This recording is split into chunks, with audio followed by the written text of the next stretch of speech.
Hello, and welcome to How to Learn About 3 Major Periods of English Literature in Under 13 Minutes, or Your Money Back. So today we're going to start with the Romantic Era, which is commonly dated as starting at 1789 and ending in 1837. Some of the major events that mark this period of time include the French Revolution, which started in 1789 and really spurred similar feelings through the English citizenry, which is seen in their poetry, as we're going to explore in the next slide. It is also a point in time when beliefs in the English Empire are really at a downturn. People are starting to question the king's rulership, which at the time is King George III. They're starting to question the parliament. They're starting to look at their own lives and wondering how they could be bettered. And in this, we see a lot of poetry which not only addresses these issues, but also starts looking more at the common man, which up to this point in literature has not really been the goal. It's been really more talking about the upper class. So the first poem we're going to look at is Percy Shelley's Sonnet, England in 1819, which is a very political poem, but the first thing we're going to look at is the form of the poem, which looks like a standard sonnet, but the rhyme scheme is actually very awkward. It's actually an A B A B A B C D C D C C D D rhyme, which does not follow what would have been the standard Shakespearean sonnet format. It looks like Shelley was really perverting or twisting the sonnet form for his own means. Other than that, it is a standard sonnet. It does have the iambic pentameter. It does have the standard 10 syllable count per line, but that rhyme scheme is a sign that there's something off about this poem. So, as we look at the actual material of the poem, we can see why this might have been a politically incendiary poem for its time. It calls King George III old, mad, blind, despised, and dying. It compares the Senate and the Parliament to leeches, literally feeding off the country, which is described as weak, starved, and stabbed in the untilled field. It also describes the laws that Parliament is passing as golden and sanguine, as these horrible laws which kill people but look nice, very powerless in their effect, and then calling for a Senate Times Worse statute, which is just another insult on top of the insults that Shelley has given to Parliament, which reflects, again, because this is a very out there poem, how most people were probably feeling at the time about their English government. So as you see in these highlighted lines, this sonnet calls upon the common people to rise up against their government. It is a literal call for action. They are asking for the people to form an army, to stop being this fainting country being fed on by their rulers. And this again feeds into the idea that the French Revolution really is giving the literary movement in England at this time a lot of heat, a lot of inspiration, a lot of political drive that they didn't really have before, and these characteristics are what going to really exemplify romantic writers from any other era before it. So now we've come to the Victorian era, which runs from 1837 to 1901 and includes the entire rule of Queen Victoria. It can be seen as the most progressive era of English history up to this point, but also the most colonialist, because at this point the English Empire is really at its height and across the globe. What exemplifies the literature in this era from, say, the Romantic era is that the literature in this time talks about social issues, gender issues, race issues, although not as much, and also deals with things like the economy, consumerism, issues that are actually impacting common people at that time. We also see a rise in the serialized literature. We see a rise in the novel. We also see a rise in the detective story, as with Wilkie Collins' The Moonstone. But as we're going to see in the next poem, two of the major concerns in this era are gender and class. So the Victorian literature that we're going to look at is Goblin Market by Christina Rossetti, which doesn't seem like it should exemplify the entire era, but what it does discuss actually hits upon a lot of the major themes of Victorian literature. We have gender, we have class, we have the rise of the consumer, we have the rise of the woman as consumer. Although looking at the poem on a form level, you wouldn't guess that all of these issues are being discussed because it doesn't have a serious form to it. Reading out loud, you can see that based on the form of the lines, the form of the rhyme, it has a very sing-songy aspect to it. You can't help but think of a children's rhyme when you're reading it, although as you read further into it, the imagery is so dark at times that you can clearly see this was not meant for children. Actually, I think this was for children. Victorian children were very weird, apparently. They read poems like this and went to work in factories, so let's all feel sorry for them.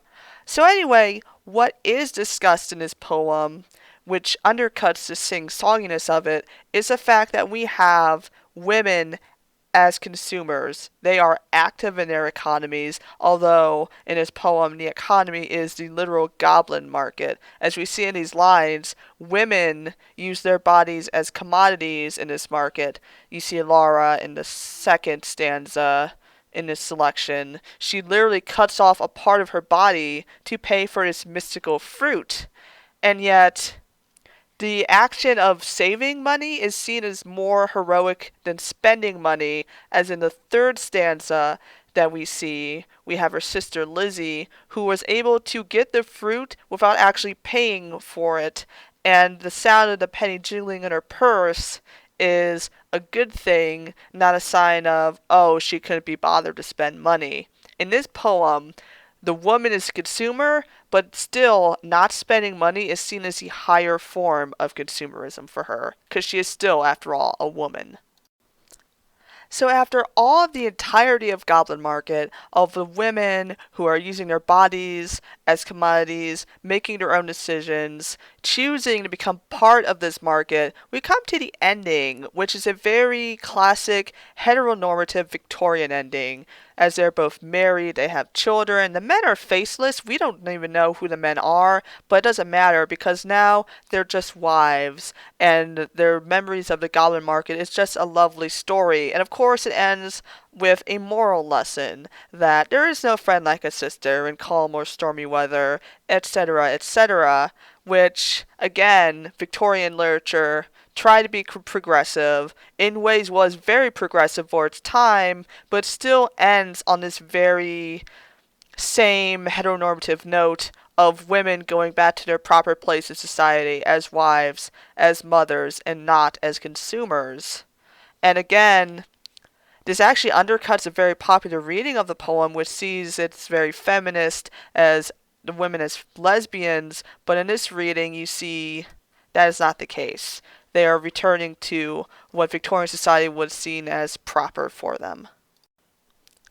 So now we've come to the third and final era of English literature that we're going to look at today, and that is Modernist era. And if I had to describe Modernist era after following the two other eras, it would be like that record scratch sound effect, because everything just changes in this era. Literally everything changes, and that's because this is the time when World War One happens. And after World War One, even during World War One, everyone's perception on gender, class, race, ability just shifts. It's a paradigm shift. No one was ready for it, and this is heavily reflected in the literature that is written during this era and that follows this era. As we're going to see in the following poem, the poetry that is written during World War One just continues this theme of apathy, of surrender, of feeling like the entire world has been shifted to a place where no one knows where it's going to go.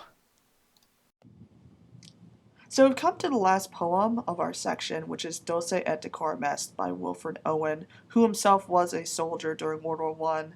And it's a very popular poem for this era. It's a very popular poem for a lot of literature classes, but it's popular for a reason. It's a very modernist piece of literature. As we could see from the form, it's a very standard form. It's blank verse, but the rhyme scheme is basic, although it is well executed. And nothing about it is super revolutionary on its front.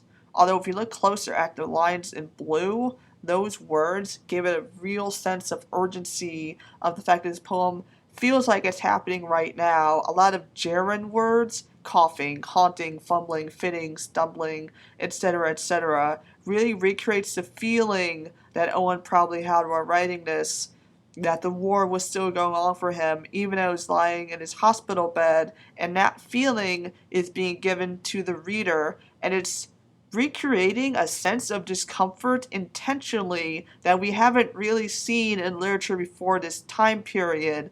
It's really making the reader become aware that there's another realm of experience beyond what they're experiencing, and the soldiers of World War One, including Wilfred Owen, are those people. And it's really hard to get into those shoes unless you read poetry like this, or you just happen to know someone who's been in a situation. Back to the poem itself.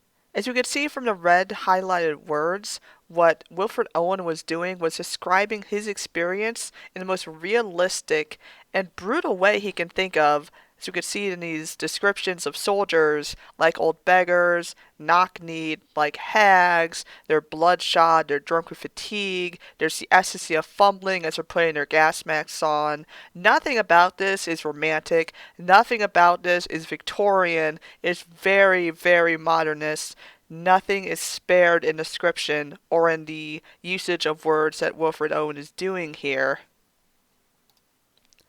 Of course, he does use poetic devices. There are similes, there are metaphors, we have the blank verse, but overall, everything he does in his poem plays into his thesis that war is brutal and not beautiful and should not be glorified by people who want more young children to join the war. In another modernist twist, Wilfred Owen uses repetition in his poem to really strike a point. In his case, he uses green and drowning twice during the middle of the poem, and it creates a very dreamlike atmosphere. We see green, which is a very unnatural color considering this is in trench warfare. It's very muddy, it's very brown, and we see drowning, which is unnatural because the man who is drowning in gas, not in a liquid. But what he does with these images that are repetitive is he creates that dreamlike description of wartime horrors. And creating an illusion, he's actually creating an illusion that defeats an illusion. And that illusion is the fact that war is beautiful. But with the drowning and the green light and the dreamlike atmosphere in which people are dying, Wilfred Owen is creating the idea that no, it's not beautiful, it's actually quite horrifying. And in that case, Dulce Et Decorum Est is a very ironic title, as this is in full Dulce Et Decorum Est pro patria mori, translated into how sweet and fitting it is to die for your fatherland, which I believe Wilfred Owen, in his entire poem, if not his entire body of work, is disagreeing with, and in that, he is very modernist. So what we have, in conclusion, is three very different, but very diverse, and very eclectic eras of English literature: Romantic, Victorian, and modern.